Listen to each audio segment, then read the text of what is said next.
Is Michael Imhotep. All right, everybody should be able to hear me.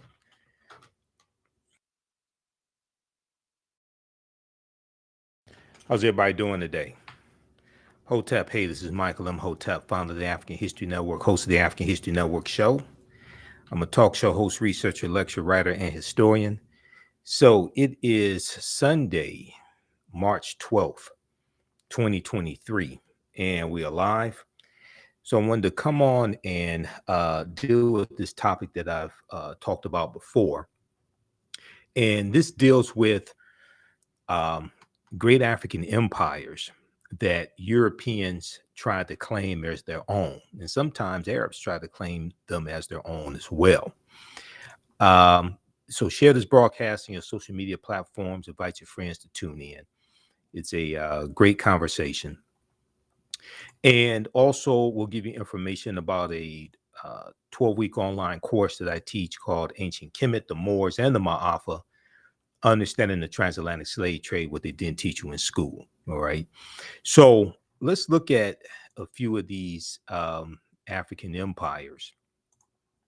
And I have a lot of information to share with you on this topic. And there was a video that I shared on our Facebook fan page, the African History Network, shared it a few months ago, and it dealt with it dealt with a European scientist who realized that the uh, ancient Egyptians and ancient Nubians were Black Africans. Okay, well, I'll show you that clip also. All right, so we have the information and thread of our broadcast also to register for the 12-week online course that I teach. So the first African empire that we'll look at that Europeans tried to claim as their own is the empire of ancient Nubia. Okay, and also you'll hear referred to as Ta Seti or Ta Nehesi. When we look at ancient Nubia existed from 4500 BC to 500 AD, 4500 BCE, before the Common Era, or BC, before Christ, to 500 AD, or Common Era. Now, ancient Nubia, or Ta Seti, also known as Kush, the region was known as Kush, was a region along the Nile River located in northern Sudan and southern Egypt. So today, the lower portion of the Sudan, the upper portion of the Sudan and the lower portion of Egypt historically was known as Nubia.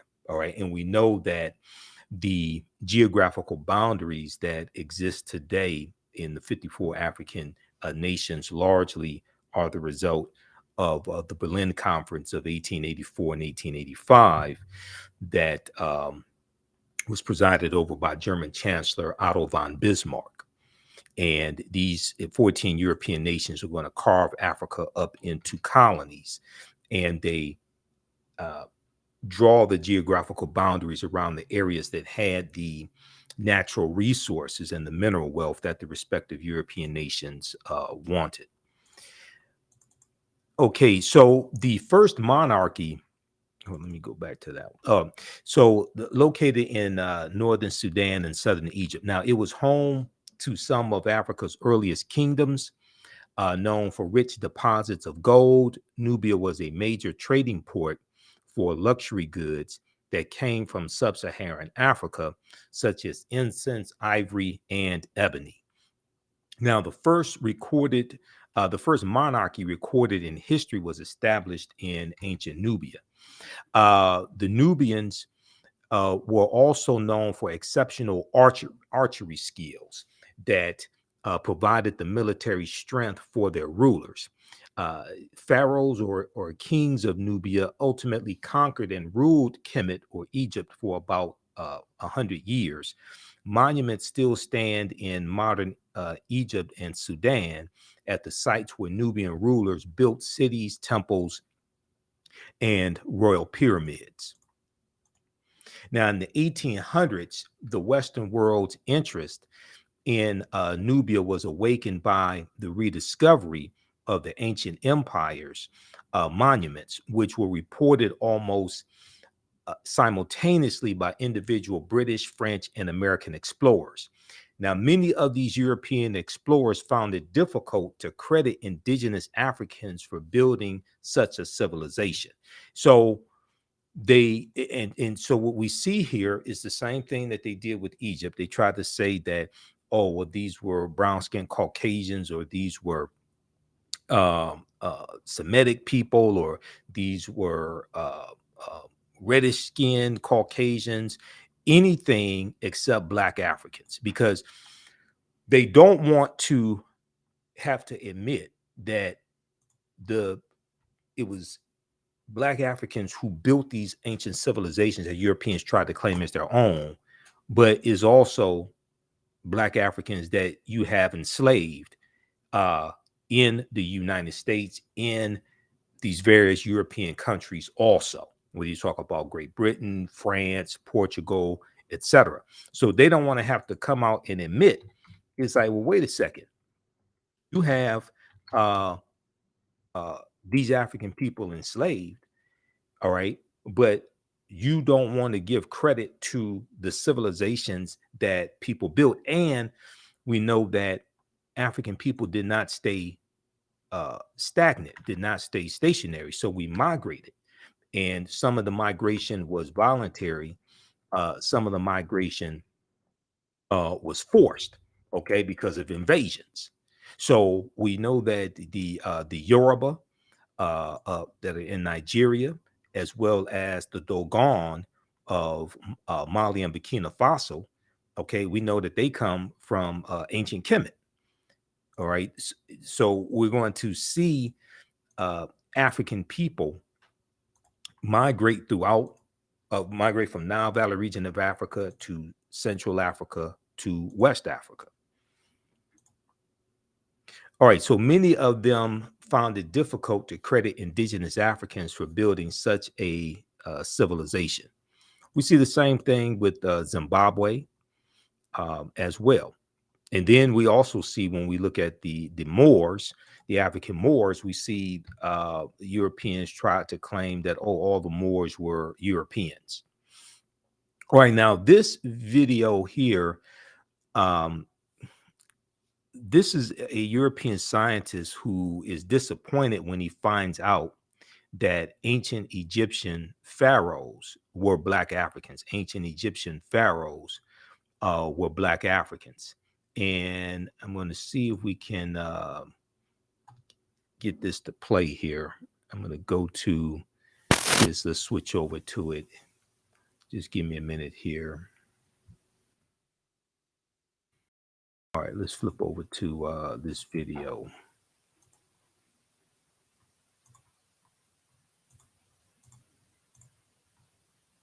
All right, let's.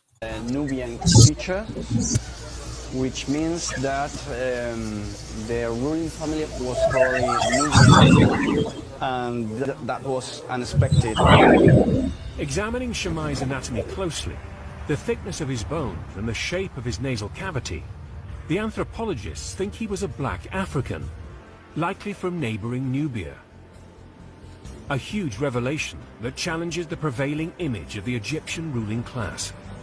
We always thought the ancient Egyptian elite were Mediterranean type, and in this sense, Shammai is representing the society of the frontier, in which different ethnic groups were mixed. At the end, it doesn't matter the color of your skin.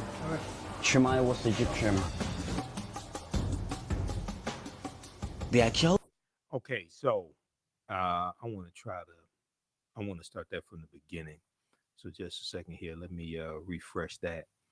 So he said at the end, it doesn't matter the color of your skin. He was Egyptian, but he doesn't want to say who the ancient Egyptians were. Surprise for Alejandro. Shammai's ethnicity. Well, they have just told me that Shammai had Nubian features, which means that the ruling family was probably Nubian, and that was unexpected.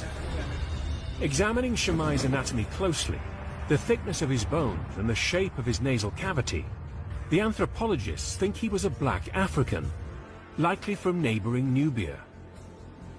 A huge revelation that challenges the prevailing image of the Egyptian ruling class.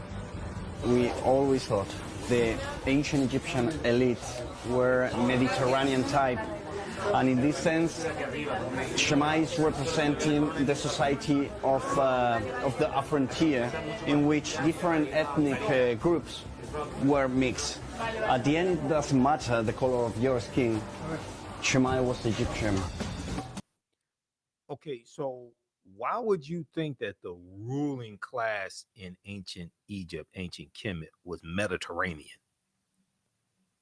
See, they and they said they were shocked. They were stunned. They were stunned that he's black African. Really? These are the type of games that they play. Okay, these are the type of games that they play, and then they're so shocked. Oh my God, these are Negroes. Oh my God, you mean like the Negroes that we enslaved and told the world were inferior, right? And never contributed anything to world civilization, never built societies, etc. We made it illegal for them to learn to read and write when they gave reading and writing and literature to world civilization. They created world civilization. Oh my God. We can't let the world know this. Okay. All right. Now, during the 1840s, German Egyptologist Carl Richard Lepsius, who lived from 1810 to 1884, asserted confidently that the Greek term Ethiopian, when referring to the ancient civilized people of Kush, did not apply to Negroes, but was used to describe reddish-skinned people closely related to the Egyptians who belonged to the Caucasian race. And when you read Nile Valley Contributions to Civilization by Tony Browder, which is one of the books that we use in the 12-week online course that I teach, Ancient Kemet, the Moors, and the Ma'afa, Understand the Transatlantic Slave Trade, what they didn't teach you in school. And our next class is Saturday, March 18th, okay, 2 p.m. Eastern Standard Time. Browder deals with some of the excuses that Europeans try to give to explain away the Africanity of ancient Egyptians, ancient Kemetic people, Nubians, things of this nature. Okay, they would do mental gymnastics to try to say, oh no, these were not Negroes. Okay, these were not sub-Saharan Africans. Okay, these were Mediterranean. They were Mediterranean, or they say the Greek term Ethiopian. And at one time, Ethiopia, all of Africa, at one time was referred to as Ethiopia. Okay, even when you study Greek mythology, and in high school I took a class on Greek mythology. Even when you study Greek mythology, they tell you that Zeus, who was the king of the gods in Greek mythology, they tell you Zeus came from Ethiopia. All right, so this is deep in their history, and then you look at where they get the knowledge from. When like the Greco-Roman soldiers, when they conquer ancient Kemet, they're going to learn from the ancient Egyptians, the ancient Kemetic people, and they're going to take the little bit of knowledge that they learn less than 10%. They're going to take the little bit of knowledge that they learned, they take it back to Greece and Rome, but they take it to other parts of the world. They also take it to Ireland as well. All right, let's continue. How's everybody doing? Give us a thumbs up, give us a heart, give us a like on this broadcast. All right. And in the thread of the broadcast, we have the information so you could register for the 12-week online course that I teach, Ancient Kemet, the Moors, and the Ma'afa. Understand the Transatlantic Slave Trade, what they didn't teach you in school. I teach that normally on Saturdays, 2 p.m. Eastern Standard Time. And then today, Sunday, March 12th at 4 p.m. Eastern Standard Time, we're doing a special session of my Sunday class, which is that class is Black resistance movements from the Haitian Revolution to the U.S. Civil War, Civil Rights Movement, the Black Power Movement. 1800 1968. We're doing a free class session of that course today at 4 p.m. Eastern Standard Time, because of daylight savings time is throwing my whole schedule off. So, and I have to do my radio show tonight at 9 p.m. Eastern Standard Time. So you can register for today's class, 4 p.m. Eastern Standard Time at our online school. And we'll post a link here also so you can register for that as well. Okay. But we have it here in the thread of the broadcast. All right. Let's continue here.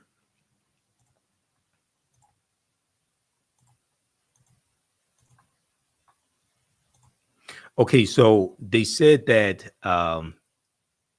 during the 1840s, German Egyptologist Carl Richard Lepsius said that the Greek term Ethiopian, when referring to the ancient civilized people of Kush, did not apply to Negroes, but was used to describe reddish-skinned people closely related to the Egyptians who belonged to the Caucasian race.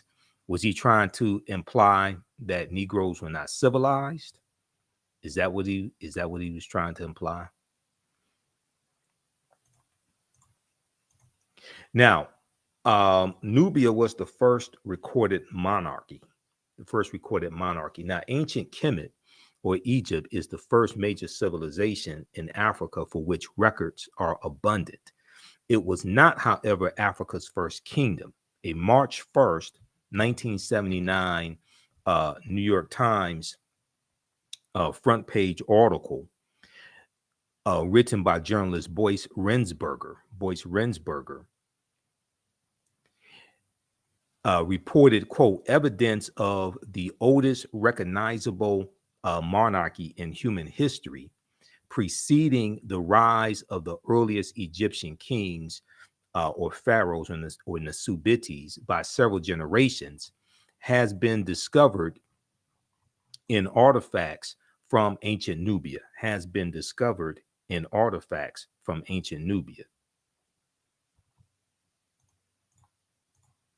Now, the artifacts, including hundreds of fragments of pottery, stone vessels, and ceremonial objects, such as incense burners, were initially recovered from Custul, Qustul, cemetery by Keith C. Seale, Seele, a professor at the University of Chicago. Okay, now what is a monarchy? Right now, a monarchy is a political system based upon the undivided sovereignty or rule of a single person. So like a king, could be a queen as well. All right. The term applies to states in which supreme authority is vested in the monarch, and who is an individual ruler who functions as the head of state. And who achieves his or her position through heredity, usually through heredity. Most monarchies allow only male succession from father to son. Okay. For more information, check out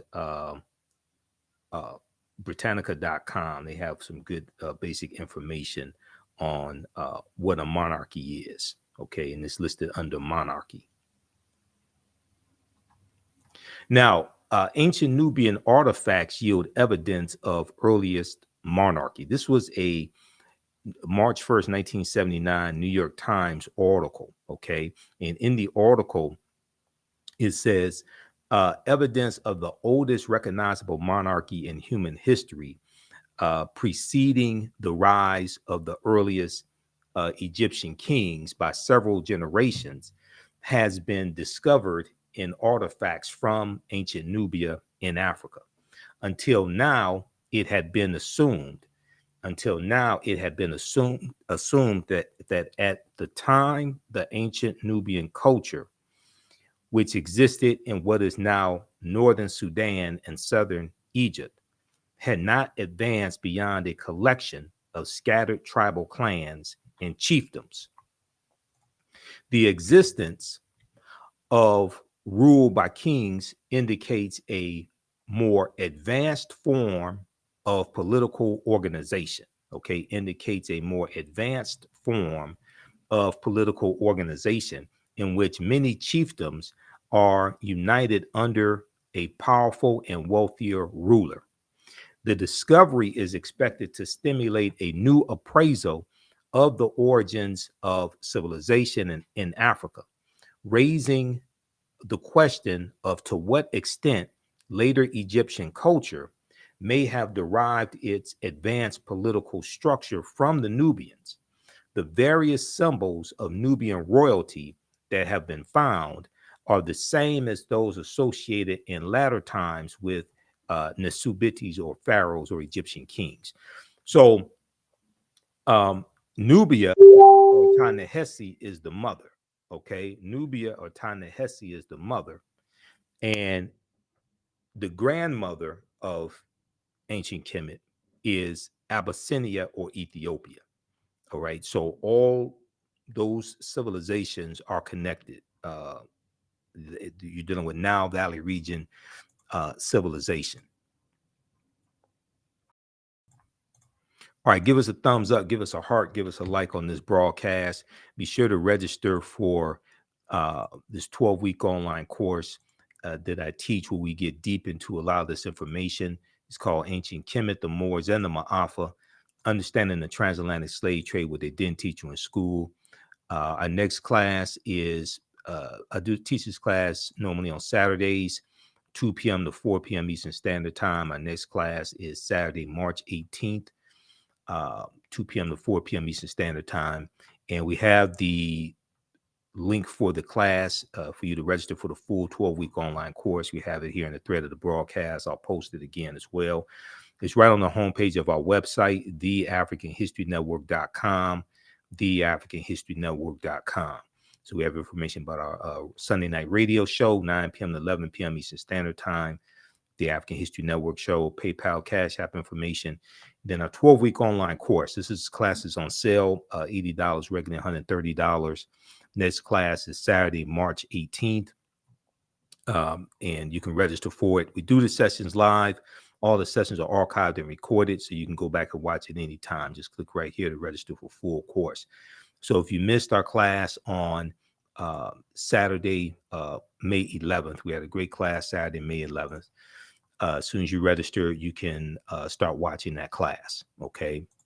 And even a year from now, 2 years from now, you can go back and watch the entire course. So it doesn't, your access does not expire. On Sundays, normally 2 p.m. to 4 p.m. Eastern Standard Time, I teach Black resistance movements from the Haitian Revolution to the U.S. Civil War, U.S. Civil War, Civil Rights Movement, and Black Power Movement, 1800 to 1968. Okay, so our next class is going to be Sunday, March 12th. Special time, 4 p.m. to 6 p.m. Eastern Standard Time. We're starting later today because of daylight savings time. Okay, same structure for this class. You can register for that one as well.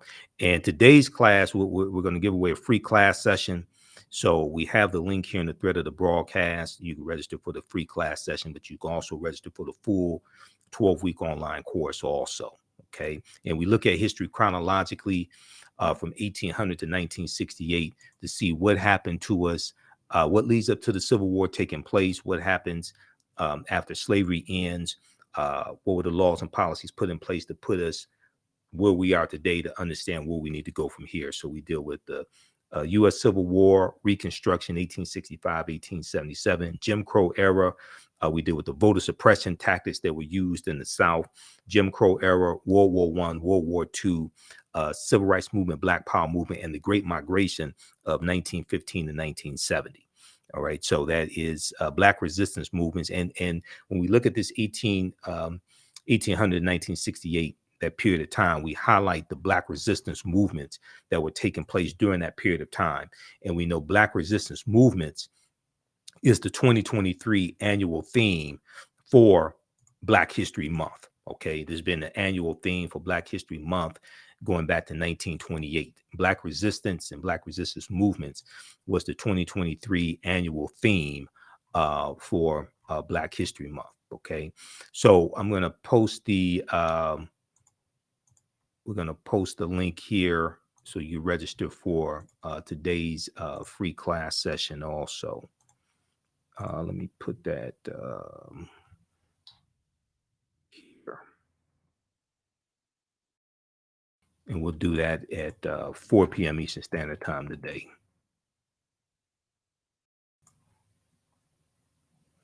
Just a second here. All right. Okay, let's continue. Okay, so the discovery is expected to stimulate a new appraisal of the origins of civilization in Africa, raising the question of to what extent latter Egyptian culture may have derived its advanced political structure from the ancient Nubians. The various symbols of Nubian royalty that have been found are the same as those associated in latter times with ancient Egyptian kings or pharaohs.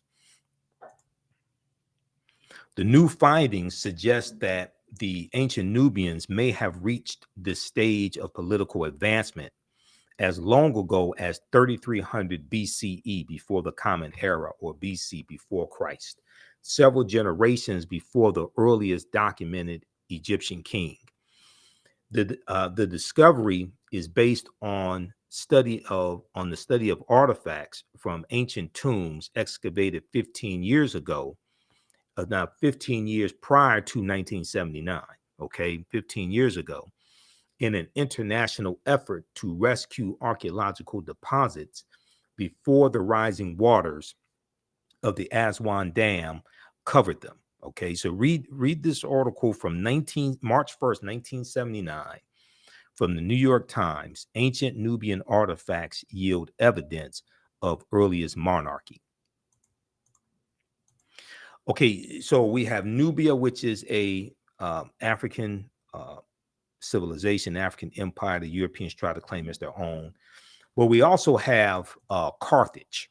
Okay, Carthage in North Africa, in the area that today is where Tunisia is. All right. Now, Carthage existed from 813 BCE, before the Common Era, to 146 BCE, and we've heard about the Punic Wars between Rome and Carthage, and Carthage is going to be destroyed in 146 BCE by Rome. Okay, and we read about Hannibal Barca fighting against Rome and the Punic Wars, and Hannibal crossing the Alps with the elephants, and we read about the Battle of Cannae, 216 BC, all of that. Okay, and we go through and talk about that in the 12-week online course that I teach as well. Okay, so there was a back in 2016, there was a series on the History Channel called Barbarians Rising. And Barbarians Rising dealt with a 700-year history of invasions in the Roman Empire. Okay, 700-year history of invasions in the Roman Empire. And it dealt with the first installment, first episode was about Hannibal Barca fighting against the Romans. Okay, they had this Black British actor named Nicholas Pinnock portray Hannibal Barca, and some white people on social media lost their minds behind this. There was an article from AtlantaBlackStar.com that talked about this. They said History Channel's newest documentary series, Barbarians Rising, tackles the fall of the Roman Empire over the course of 700 years of invasions. However, the most recent episode that aired Monday, this is in 2016, depicts Hannibal of Carthage as a black man, depicts Hannibal Barca of Carthage as a black man. And many white history buffs are crying foul over the quote unquote historical inaccuracy, or what they call a historical inaccuracy. In the series, Hannibal Barca is portrayed by Black British actor Nicholas Pinnock, who there's no question that he's of African descent. Okay. He's not, you don't have to look at him for 5 minutes and try to listen to the tonality of his voice to determine if he is of African ancestry. Now, the famous Carthaginian general Hannibal Barca was a thorn in the Roman Empire side.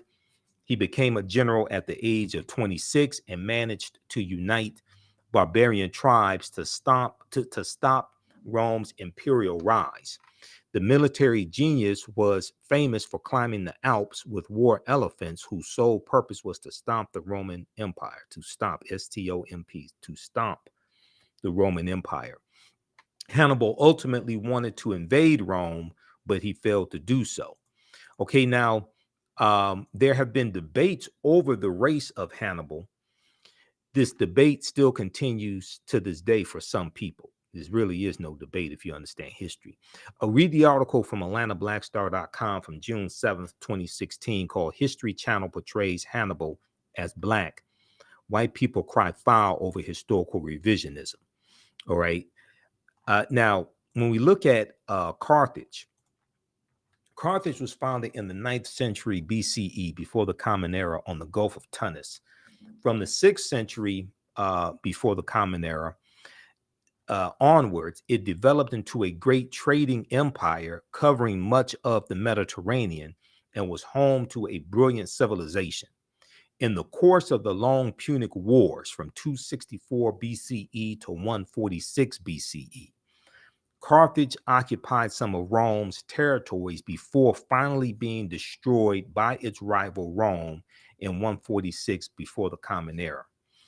In his book, World's Great Men of Color, Volume 1, history scholar J.A. Rogers asserts, quote, the Carthaginians were descendants of the Phoenicians, a Negroid people. The Carthaginians were descendants of the Phoenicians, a Negroid people, and that, in fact, until the rise of the doctrine of white superiority, Hannibal Barca was traditionally known as a black man, end quote. So what we're going to see as you have a rise in European powers, and Europeans are coming out of the Dark Ages as they come out of the 1200s, going to the 1300s, which is the beginning of the Renaissance period. As they come out of that time and going to the 1400s and 1500s, we're going to see them conquering people's lands, especially in the 1400s. We're going to see them conquering people's lands, like with Christopher Columbus, and then we look at the Juan Ponce de Leon in the 1500s. In 1513, he comes into Florida and conquers Florida on behalf of Spain. And Europeans start to enslave people, not just African people, but also Indians, Native Americans. They start to enslave them, extract mineral wealth out of those respective nations, and they start to rebuild Europe. As you have a rise in the dominance of European powers, you also have a rise in the dominance of the European phenotype. And a lot of mythological characters get reinterpreted as European that were originally African, and some historical characters, some historical personalities also get reinterpreted, and some historical people, groups of people, get reinterpreted as European that were historically African. And we're going to see this depicted in paintings. We know that Europeans were worshiping the Black Madonna and Child for hundreds of years all throughout Europe, okay?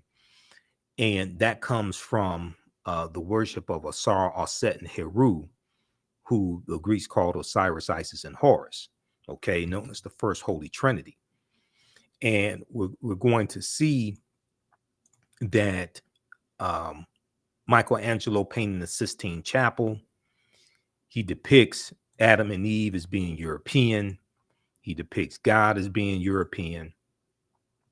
And we're going to see, there were hundreds of images and statues of the Black Madonna and Child all throughout Europe. France probably had the most, with somewhere around 300. And we're going to see the colonization or decolorization of these African images to European as well. And there's going to be these European images that these Europeans take into foreign lands when they conquer people and force these images and force Christianity, especially white Christianity, force these upon other groups of people, especially African people. Okay, let's continue. Give us a thumbs up, give us a heart, give us a like on this broadcast. How you all like this type of information? Who still needs to register for the 12-week online course that I teach normally on Saturdays? Ancient Kemet, the Moors, and the Ma'afa. Kemet, one of the original names for Egypt. Ancient Kemet, the Moors, and the Ma'afa. Understand the transatlantic slave trade, what they didn't teach you in school. Also, be sure to register for today's free class session of Black resistance movements from the Haitian Revolution to the U.S. Civil War, Civil Rights Movement, and Black Power movement. Okay, we're doing that class Sunday, March 12th, 4 p.m. Eastern Standard Time. Normally it's 2 p.m. Eastern Standard Time, but we're doing it at 4 p.m. Eastern Standard Time. And we have the link to register for the free class session today. We have that here in the thread of the broadcast. And we have the post on our Facebook fan page, The African History Network, The African History Network, and my YouTube channel, as well as my personal Facebook page, Michael Imhotep. Okay. And I'll post it here. I'm going to post it here again on the thread of the broadcast. All right, let's continue. So today, many encyclopedias classify the Carthaginians, who are descendants of the Phoenicians, and the Phoenicians were African people as well. Today, many encyclopedias classify the Carthaginians as whites or Semites, but ancient Greek and Roman eyewitness accounts paint a different picture. The indigenous peoples of Carthage were called the Afers, A-F-E-R-S. Ancient Roman poet Virgil, in his poem Mortum, M-O-R-T-U-M, speaks of a woman from the Afar, or Afro region, okay, the Afro region. He says of her, quote, "And all her figure proves her native land. Her hair was curly, thick her lips, and dark her color," end quote. Now, in Library of History book 20, XX, Roman numeral X, okay, it represents 10. In Library of History book 20, Greek historian Diodorus mentions a Greek lieutenant named Agathocles, who defeated a people in the area of present-day Tunisia who were the same hue or color as Ethiopians. The eyewitness accounts are corroborated by physical anthropology.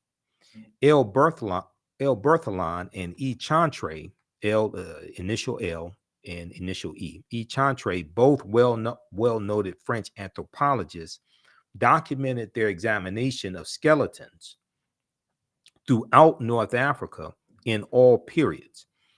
They note that the remains of both upper and lower class individuals of ancient North Africa were representative of the Negroid race,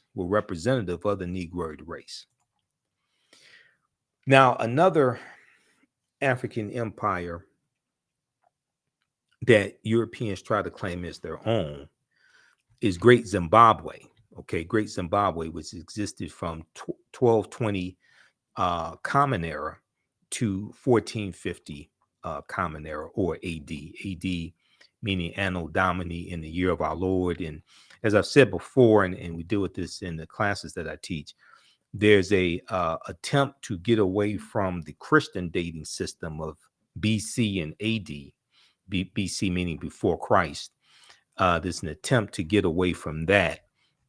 And that was largely championed by the Venerable Bede, an English monk named Bede, Bede, okay, around 8th century AD, Common Era, okay, around 8th century Common Era.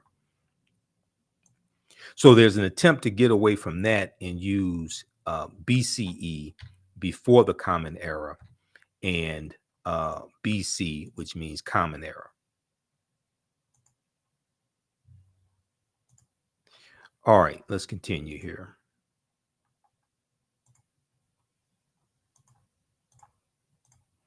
Now, the civilization of Great Zimbabwe was one of the most significant civilizations during the medieval period. Great Zimbabwe is extraordinary because of the magnificent scale of its structure, the magnificent scale of its structure, of its structures, I should say, plural. Its most striking edifice, referred to as the Great Enclosure, has walls as high as 36 feet, extending approximately 820 feet, making it the largest ancient structure south of the Sahara Desert. Now, in the 1800s, European explorers, imperialists, and colonizers were stunned by Great Zimbabwe's grandeur and cunning workmanship. Its grandeur and cunning workmanship. So they attributed the architecture to Portuguese travelers, Arabs, Chinese, Persians, or even biblical characters such as King Solomon and the Queen of Sheba, which is like really, really, really problematic. Okay, we're not going to go deep into that right now, but that's really problematic when you try to attribute physical structures to biblical characters. That's a huge problem there. That means like you're really desperate when you do something like that, if you know what I mean. Now, according to the Metropolitan Museum of Art, archaeological investigations conducted during the first decades of the 20th century have dismissed those attributions to the Arabs and the Chinese and the Persians and the Portuguese and things of this nature, and biblical characters, etc. According to the Metropolitan Museum of Art, archaeological investigations conducted during the first decades of the 20th century have dismissed those attributions and confirmed both the antiquity of the site and its African origins. Have confirmed both the antiquity of the site and its African origins. It was built by the ancestors of the indigenous Shona people, Shona, in the 11th century Common Era, or what the Venerable Bede called AD, long before the first Europeans ever set foot in Zimbabwe. Okay. Yet and still, this is another great African empire that Europeans tried to take the credit away from African people and give it to everybody like the Chinese and Portuguese and Arabs, etc. Okay. And when you have oppressed the people, enslaved them, and then now, and see also with the invention of the Gutenberg printing press in about the 11th century AD, mid 11th century AD, somewhere around 1046 or so, with the invention of the Gutenberg printing press, named after Johannes Gutenberg. Now, with the Gutenberg printing press being invented, now they can mass produce manuscripts. They can mass produce books. Prior to that, all the books were handwritten. Okay, but when the printing press, the Gutenberg printing press was invented about mid 11th century Common Era, Now, Europeans can mass produce the lie. They can rewrite the history and mass produce the lie.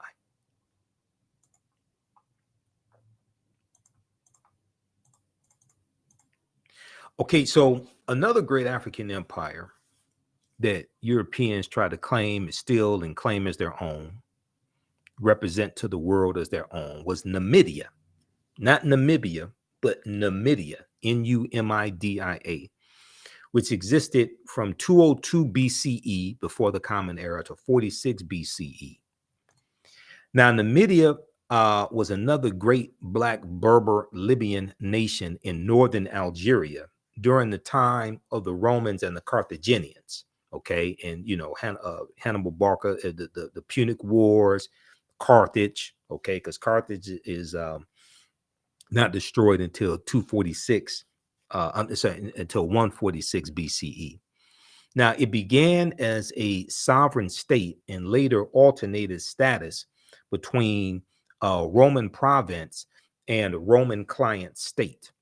It is considered to be the first major state in history of Algeria and the Berber world. Okay, it's considered to be the first major state in history, in the history of Algeria and the Berber world. Now, Numidia has also been classified by European and Arab historians as a Caucasian or Semitic built civilization. Now, in his classic book, The Destruction of Black Civilization by Dr. Chancellor Williams, and I have that book here in the office also, because we referenced that book in my 12-week online course, Ancient Kemet, the Moors, and the Ma'afa, Understanding the Transatlantic Slave Trade. Dr. Chancellor Williams declared that Libya was once so nearly all Black that to be called a Libyan meant that one was Black. That to be called a Libyan meant that one was Black. The Greek historian Herodotus, writing about Libya in his book Histories, book 4, stated, "One thing that I can add about this country, so far as one knows, it is inhabited by 4 races, and 4 only, of which 2 are indigenous and 2 are not. 2 are indigenous and 2 are not. The indigenous peoples are the Libyans and Ethiopians, the former occupying the northerly," which means the Libyans occupying the northerly, and the latter the more southerly parts, the Ethiopians occupying the more southerly parts. "The immigrants are the Phoenicians and the Greeks." The immigrants are the Phoenicians and the Greeks. Now, one of the most, end quote. Now, one of the most famous Berber Moors of the Roman times was Massinissa. Okay, Massinissa, Massinissa, who was the king of Numidia. You're looking at, he lived 238 BC to 148 BCE, 238 BCE to 148 BCE. And it's Massinissa who assisted the Romans against the Carthaginians during the Punic Wars. When you study the Punic Wars, and we deal with the Punic Wars in the course, we deal with Massinissa siding with the Romans against the Carthaginians, okay, to defeat the Carthaginians. Now, the coin depictions and statues of King Massinissa confirm without doubt that this great Berber leader and king of the Moors was phenotypically a Black African man with woolly hair, similar to the West African type. Suffix SYPHAX,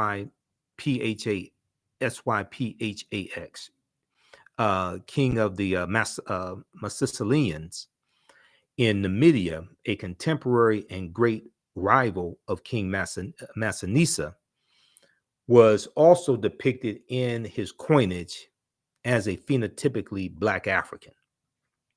Now, this coin that you see here on the screen, front and back, this is the coin of Juba the First, Juba, who lived from 85 BCE to 46 BCE. He was king of Numidia as well. Okay. And Numidia is in present day Algeria and Tunisia in North Africa. Because once again, those geographical boundaries that we see today, those largely come from the Berlin Conference of 1884 and 1885.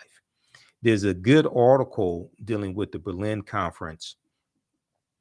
There's a good article from TheAHNShow.com. Okay. And let me pull this up here.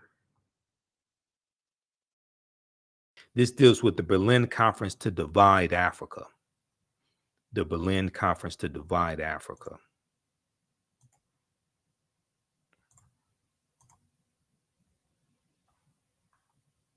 Let's look at this. The Berlin Conference to divide Africa, the colonization of the continent by European powers. Okay, now here's a sketch of these European leaders meeting at the Berlin Conference to carve Africa up into colonies, because these Europeans have been fighting and killing each other for hundreds of years, going back to when they were barbarians and formed kingdoms. Okay, you know, the Anglos, the Saxons, the Jutes, the Lombards, the Picts, the Alans, the Franks, the Vandals, the Visigoths, etc. Okay, and then they're going to form nations. The barbarians go from kingdoms to nations, and these nations are going to continue fighting and killing each other. The Berlin Conference was Africa's undoing in more ways than one. The colonial powers superimposed their domains on the African continent. By the time independence returned to Africa in 1950, in the 1950s, beginning with Ghana in 1957 under Kwame Nkrumah, the realm had acquired a legacy of political fragmentation that could neither be eliminated nor made to operate satisfactorily. Now, let's see here. What was the purpose of the Berlin Conference? In 1884, at the request of Portugal, German Chancellor Otto von Bismarck called together the major Western powers of the world to negotiate questions and end confusion over the control of Africa. To negotiate questions and end confusion over the control of Africa. Now, there were no representatives on behalf of Africa there, just so people understand. Okay, I don't want anybody to be confused. Now, Otto von Bismarck, German Chancellor Otto von Bismarck, appreciated the opportunity to expand Germany's sphere of influence over Africa and hoped to force Germany's rivals to struggle with one another for territory. At the time of the Berlin Conference, 80% of Africa remained under traditional and local control. What ultimately resulted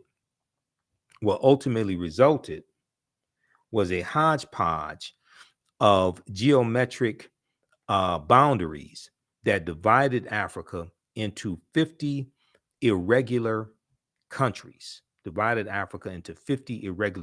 we know there are 54 countries now. Irregular countries. This new map of the continent was superimposed over 1,000 indigenous cultures and regions of Africa.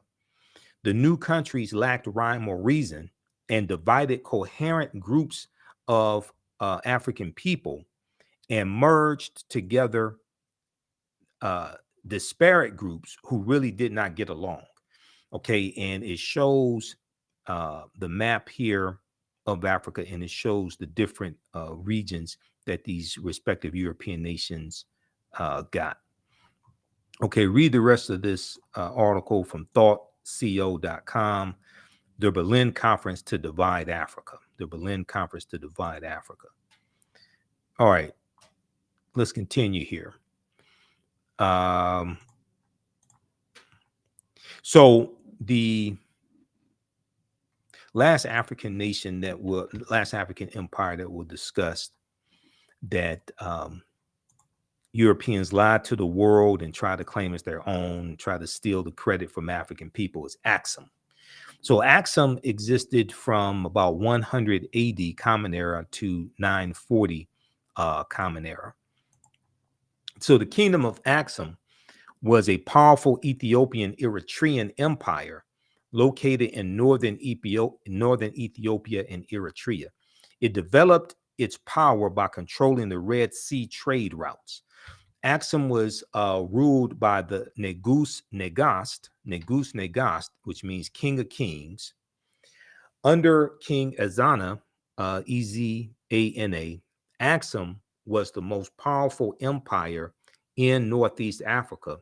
And in 350 Common Era or AD, Axum sacked the Nubian kingdom of Meroe.